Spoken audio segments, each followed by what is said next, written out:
from the heart of Dubai, where tomorrow is being built today, to the world. Welcome to the CTO Show with Mehmet. Here, we redefine technology and reimagine possibilities.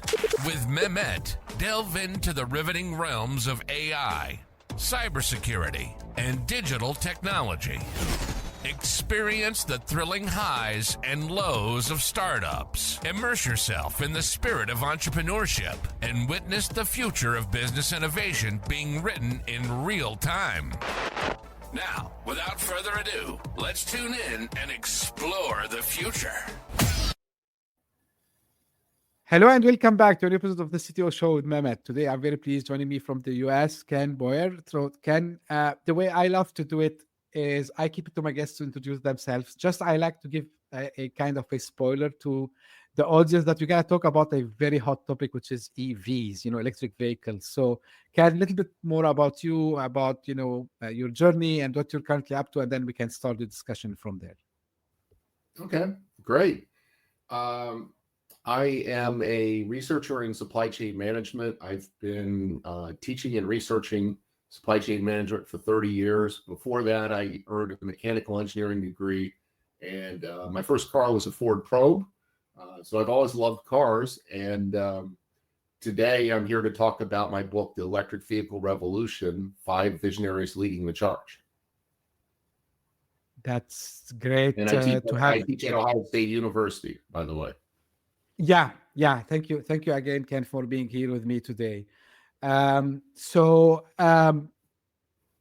just combined a love of cars engineering and some deep dive of supply chain management. So what inspired you to write the book, Ken? So what was like the main reason you decided to do this?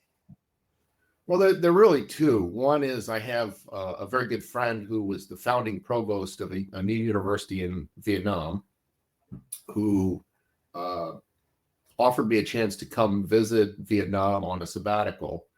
But a sabbatical is meant to do deep research. And so the second thing is the car industry is in a historic inflection point where essentially the entire industry is changing. And there's a car company in Vietnam that I could research when I was there.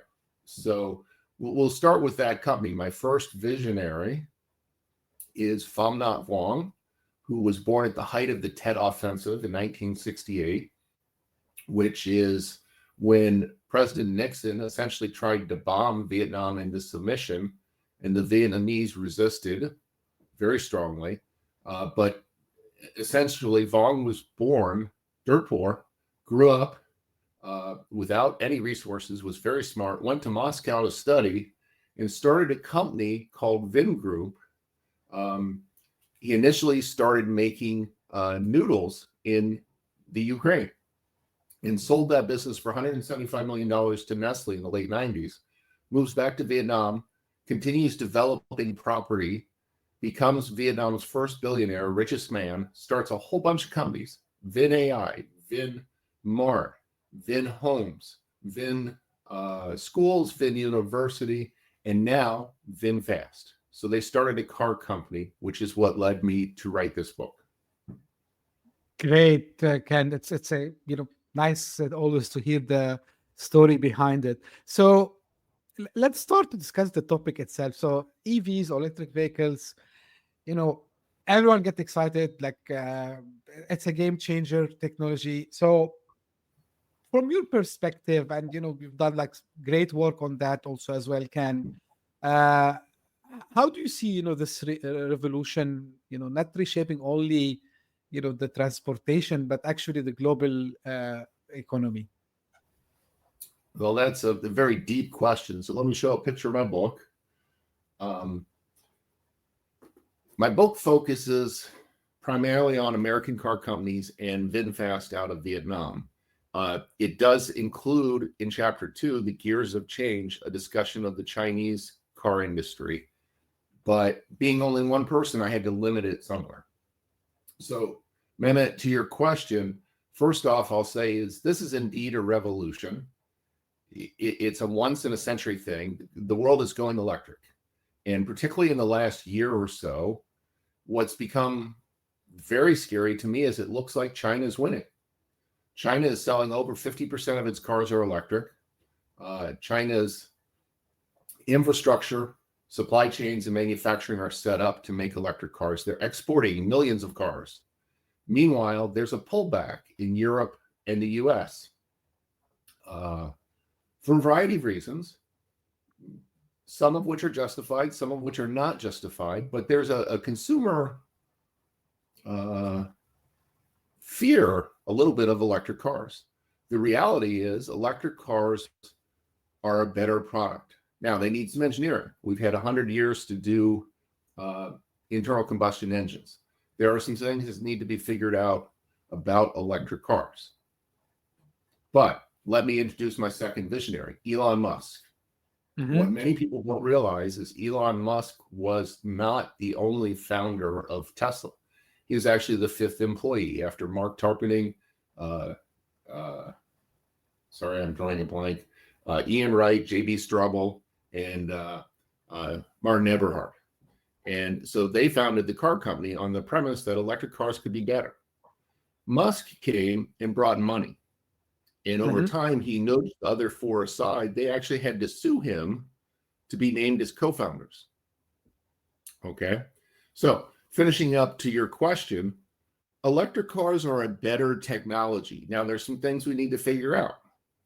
But my worry right now is that with the politics in the US and Europe, that the Western economies are falling behind and that China and other countries are going to sweep in and have a sea change of technology.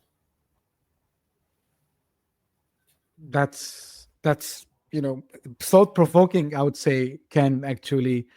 So it's good you mentioned about Elon Musk, and he dominates, the headlines usually.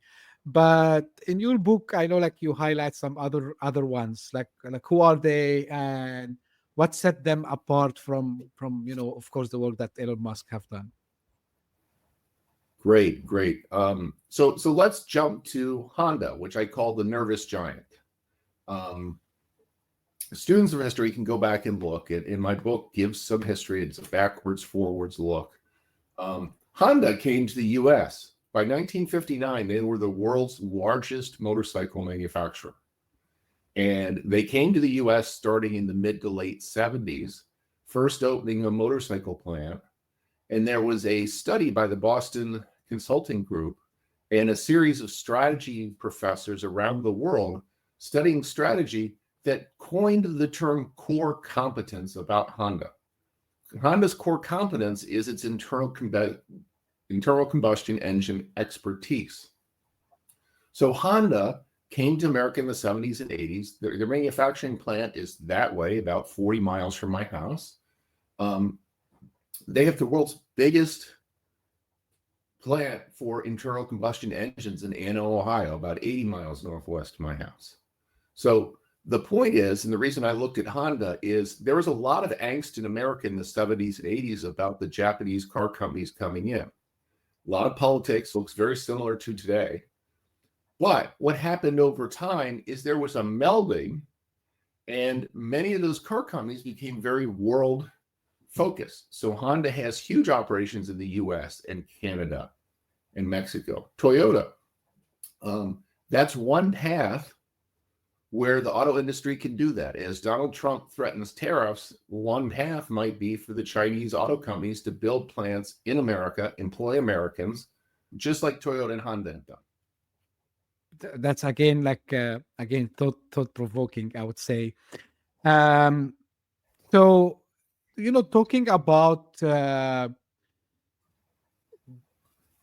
would say the issues or the hurdles for the adoption of electric vehicles in general,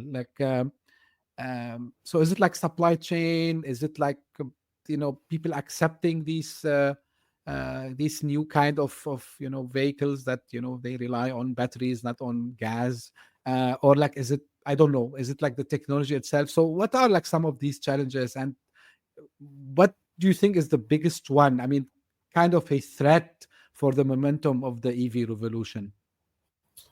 Well, so chapter 2 of my book is really the strategy chapter. It's called The Gears of Change, which is an intended pun because you don't need as many gears in an electric car because of how the motors work. But the gears of change are 3.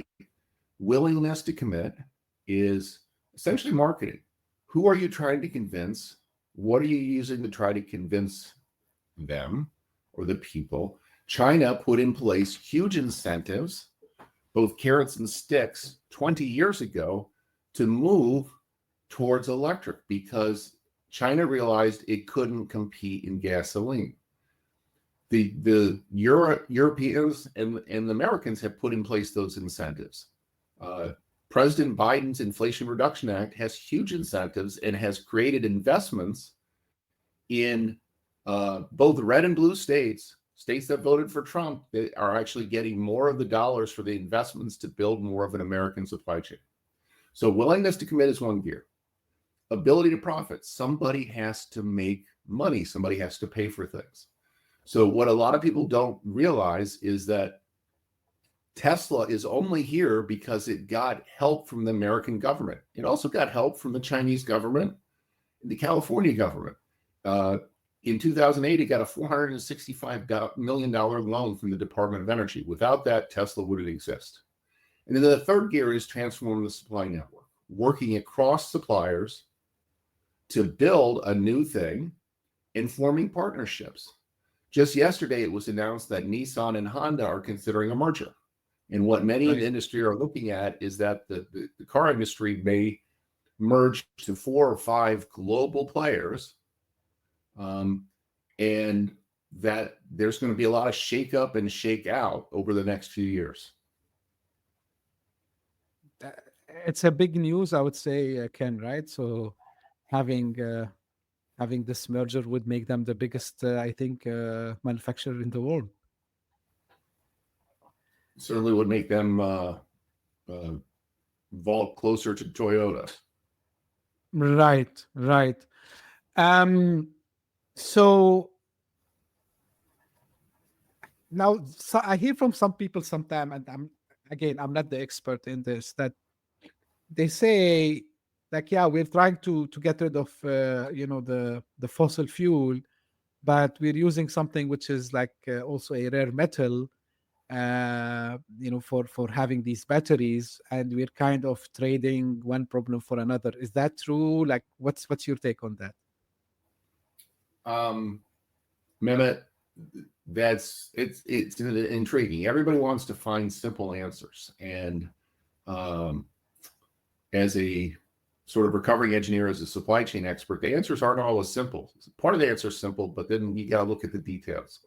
So I have an entire chapter called Power Sources, where I look at essentially the supply chain for power, going from essentially fossil fuels on one hand to renewables like electricity, solar, nuclear, not electricity, solar, wind, nuclear on the other hand. And our world benefits if we use more renewables. One of the great advantages is the cost of renewables is plummeted by a factor of 10 over the last 10 years.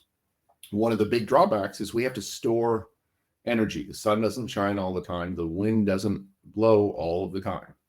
So there are thousands, if not millions of people working on battery technology around the world. And so, yes, there are problems with any new technology. If I can, and interrupt me if I'm going on too long, I'll tell you two quick stories. Please go ahead, Ken. So the first quick story is Marcus Samuel. Have you ever heard of Marcus Samuel? Not sure. So please tell us. You have heard of John Rockefeller, correct? Yes, of course. So Marcus Samuel was a merchant in London, sold seashells. His father started a business selling seashells. Marcus Samuel, the reason we know of him today is in 1888, he went to Azerbaijan. Baku oil well was so prolific that they couldn't figure out how to cap the oil well. It put out, I think, 20 million barrels a day, and there were lakes of oil. Now, why couldn't they sell the oil? Well, Rockefeller and Standard Oil had a monopoly, and they used a cut-to-kill strategy to prevent competitors from taking their business. So they had reached a deal with the Rothschilds, rich bankers of Europe, that they could ship oil to Japan. This is before it was being used for cars, it was being used for lighting, in tiny little tins, this big, 4 inches long by 1.5 inches wide by 1/2 inch tall, on wooden ships. Anybody today can go, oh, that's not the perfect solution, is it? Marcus Samuel is the man who came up with the first viable oil tanker, the Murex. He hired a ship company out of London, out of England, had it, the Murex designed his exacting specifications with a lot of safety features. And part of his brilliance was the man who was the head of the company was on the board of Lloyd's of London because he needed approval to sail through the Suez Canal. Got approval to go through the Suez Canal, made a lot of money. His company that he founded, going back to the seashell merchant, is Shell Oil. Okay?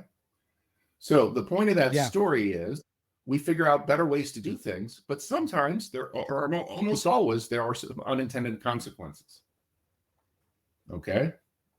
Yeah. So jumping to today, are there unintended consequences or problems with electric cars? Absolutely.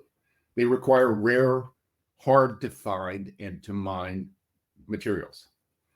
We require storage. So there are many people working on figuring out ways to make batteries last longer, ways to recycle batteries, and so on. Does that make sense? So the world becomes a better place if we use more renewable fuels. And here's the second thing. If we develop more of a circular economy where we can recycle these things. That's it's a nice story to hear from you, Ken. Now, like if I want to think about, the technology making this happens, right? So, and like to improve, this and make it more palatable, I would say. How do you envision, this to happen? Like how long it's gonna take us? I remember I had a guest last year, Gleb Yushin, who's CTO for one of the companies that manufacture the batteries. So he was telling me he expect by 2030, we're gonna see EVs everywhere. So what's your point of view on this? Technological innovation is a challenge. There's a famous theory called the adoption S-curve. Clayton Christensen is, may he rest in peace, one of the world's experts. I was looking at an article the other day where he says that technology advances by S-curves, where it goes like this, goes up, and then it flattens and finds a plateau. But the world finds new technologies. Batteries are a new technology. So people have advanced batteries so that they are viable and they will work very effectively today, but there's still a lot of range anxiety. So there are many people working on other types of batteries, solid state batteries, ways of putting the batteries together and connecting them in cells that will allow them to charge faster, to hold longer charges.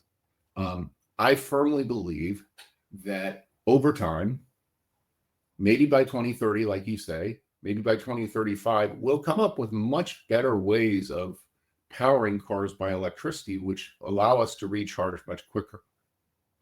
So real quickly, let me tie this back to, again, another historical precedent. Henry Ford, the OG, who largely helped bring our world to bear by the Model T, used to be part of a group called the Vagabonds. Him and Thomas Alva Edison, Harvey Firestone, and John Burroughs used to take trips by car in the late teens, 1910, 1918, 1919, 1920s. And they had to carry their own gasoline because there weren't enough gasoline stations. In 1920, there was one gasoline station for every 2,000 gasoline vehicles in the US, and there weren't many gasoline vehicles. By 1930, there was one gasoline station for every 200 gasoline vehicles in the US, and there was factor of magnitude more cars.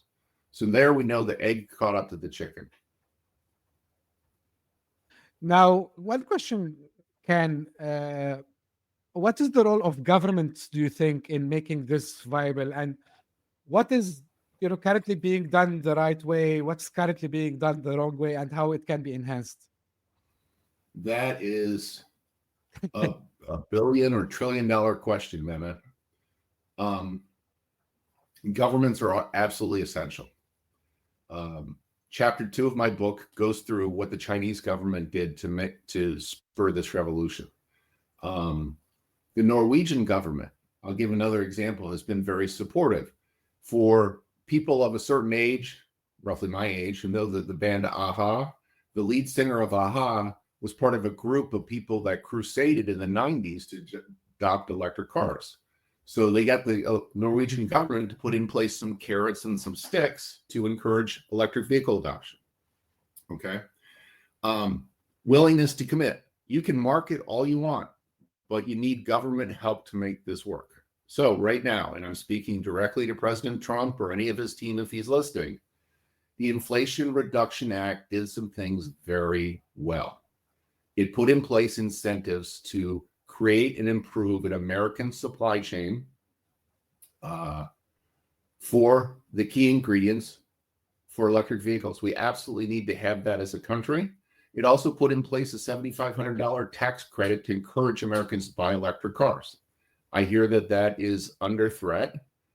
I'd look at that very carefully.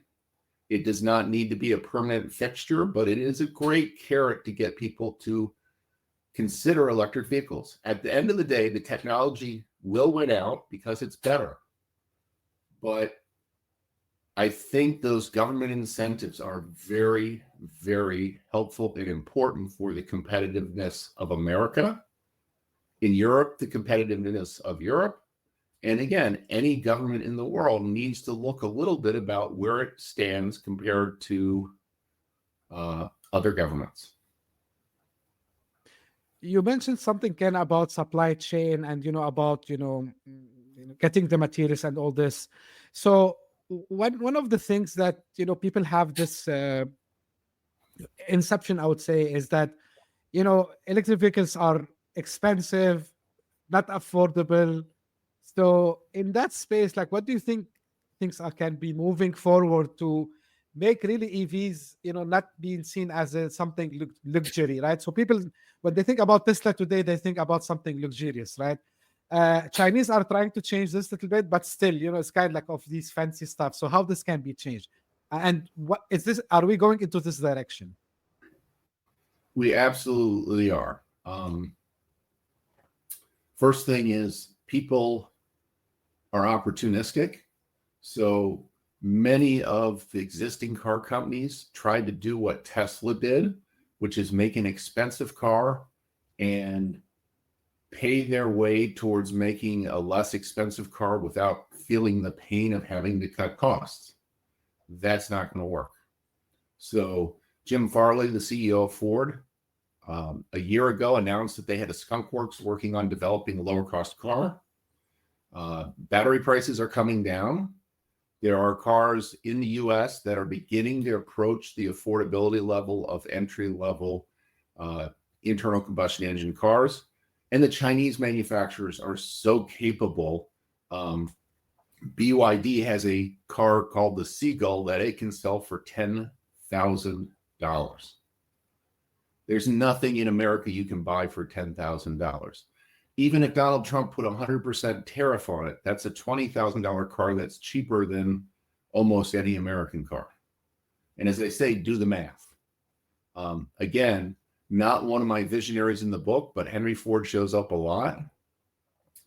The internal combustion engine car was not widely used and didn't become our prevailing mode of transport until Henry Ford turned on his Highland Park assembly line and made cars affordable. There got to be affordable cars. They're on their way. They are coming. They are coming. Let's wait and see then, Ken. Another thing which is I'm curious also about is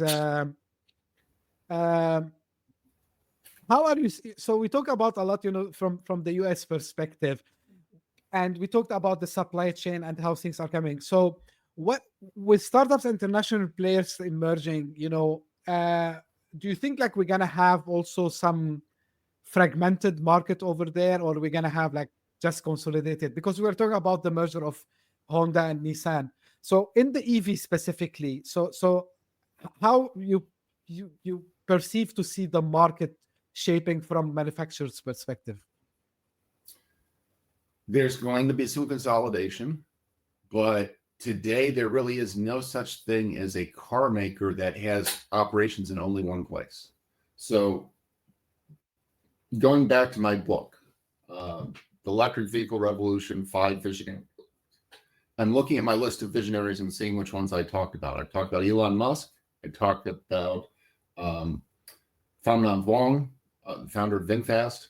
I have not yet talked about Mary Barra, who is leading General Motors and trying to reinvent General Motors. She's the CEO of General Motors.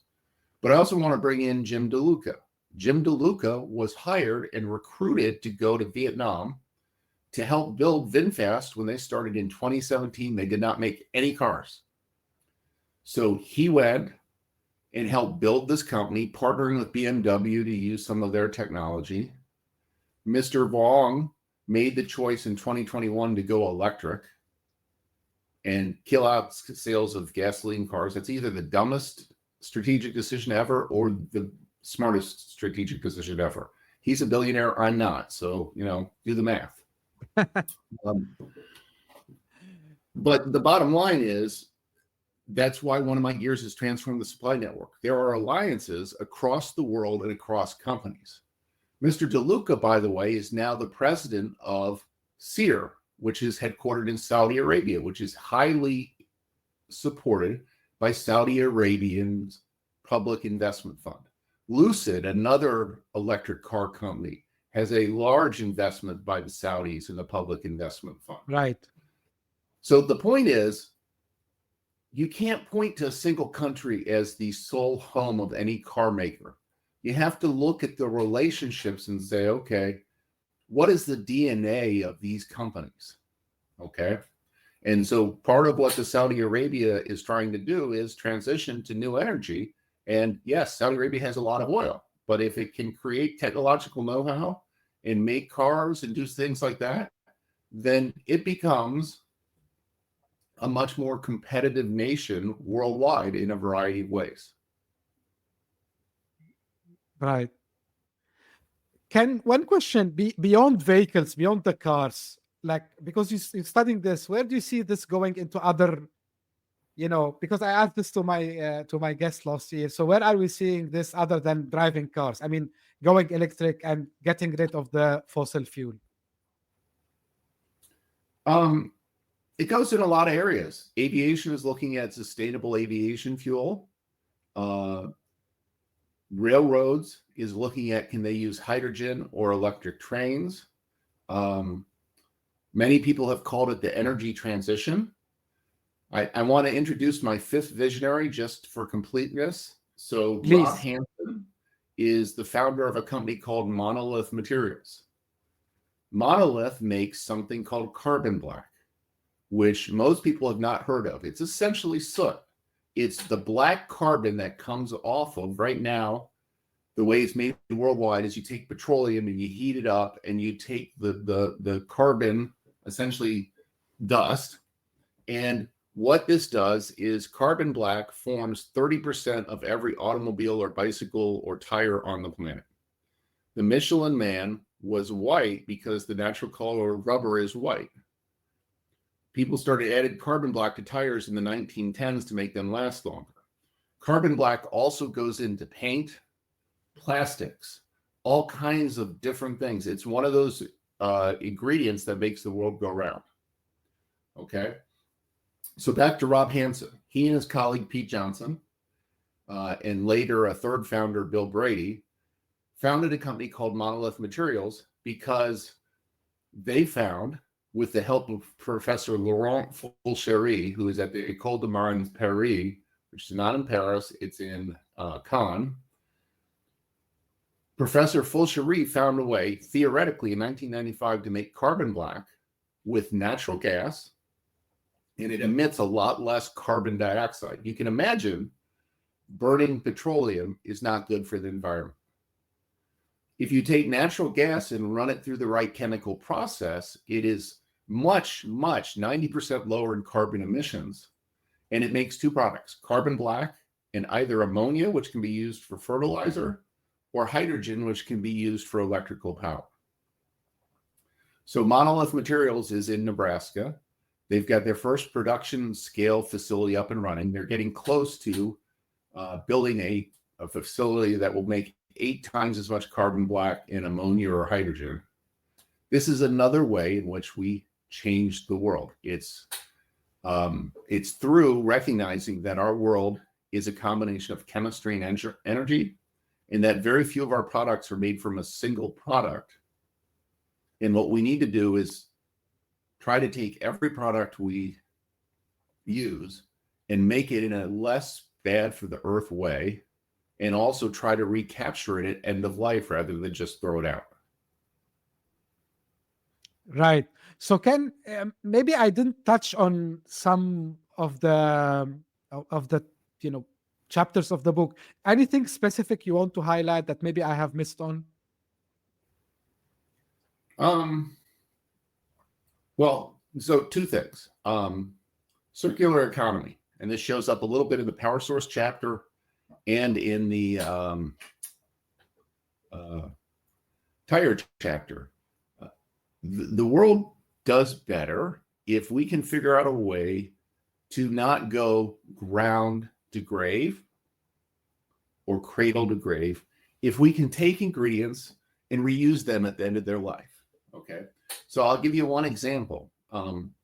Sure. In the West, lead acid batteries, which are the 12-volt batteries that still start almost every car on the planet, including electric cars, use lead. Lead is not good for us.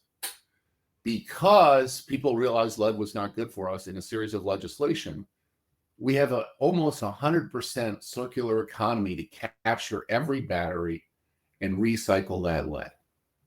Okay, so that's a good thing. Now, there's some problems with that circular economy. But to the question you asked a while ago, are we trading one problem for another? The lithium, cobalt, manganese, graphite, all the ingredients in car batteries are rare. They come from mines. Mines tend to be bad for the environment. But we need that stuff. There are many companies looking at how we create a circular economy for the car batteries. So one of them is Service Solutions, which has a facility near my house, Li-Cycle, Redwood Materials. There are companies looking at recapturing tires for end of life. Right now, most tires that get recycled simply get shredded up and put down as padding for playground equipment. That's not a perfect use of the technology. There's a company called Boulder Industries that has developed a chemical process to take the tires and take it back to its raw ingredients, the oil, the carbon black, that can be put back into the supply chain. So I'm very hopeful around the idea of circular supply chains or circular economies of companies recapturing these materials. But again, it goes back to ability to profit. You have to be able to get paid for it. Nobody wants to pay to keep the world clean. We want to make it a part of the natural economic cycle. Great, Ken. So any final words of wisdom you want to share with us, and where people can find more about you and about the book? Just a little plug. If you're considering a new car anytime in the next year or two, try driving an electric car. They have great acceleration. They're fun to drive. There was a study that came out a couple days ago that says the batteries last far longer under normal driving conditions. It actually helps to accelerate and decelerate quickly to keep the battery work longer. Give an electric car a try. You don't know until you try it if you'll like it. There used to be in the US, Life Cereal had a little kid named Mikey in the 70s and 80s that wouldn't try his cereal. And the commercial was, try it, you might like it. And Mikey tried life, he loved it. Try an electric car, you might love it. Some people, yeah, but some people, I don't know why they still insist of driving a normal car. I need to get one actually, because I like that it's quiet. I like the fact that it's a very quiet piece of art, I would say. There's part of my book that talks about best driving songs. People like to listen to songs while they're driving. In an electric car, you can listen better. Right. Absolutely. Absolutely. So where can we find the book, Ken? The book can be found on any internet retailer, Amazon, Barnes and Noble. The publisher is Roman and Littlefield. And again, I would gotta put the link. Reading the book, there's the Electric Vehicle Revolution, 5 Visionaries Leading the Charge. You can also, if you want to, email me at boyer.9@osu.edu. Great. Ken, it was one of the richest, discussions I had ever, because you gave us stories, you gave us some history also as well, some facts about which people, I think this is the most, takeaway for me at least, and I think it's for the audience. It's not only about Elon Musk.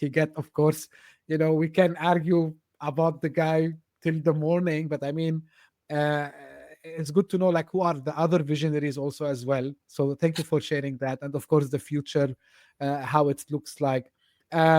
So it was really, really informative. So for the audience, the book, the links to the book and the email of Ken, we will be able to find that in the show notes, so you don't need to search. So I'll make your life easy, and also I will put that into the description for the YouTube video. Ken, again, thank you very much for all the time and the insights today.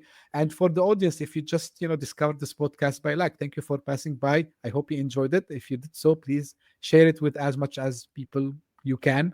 We're trying to get the knowledge and spread it across. And if you are of the people who keeps coming again and again, thank you for doing so.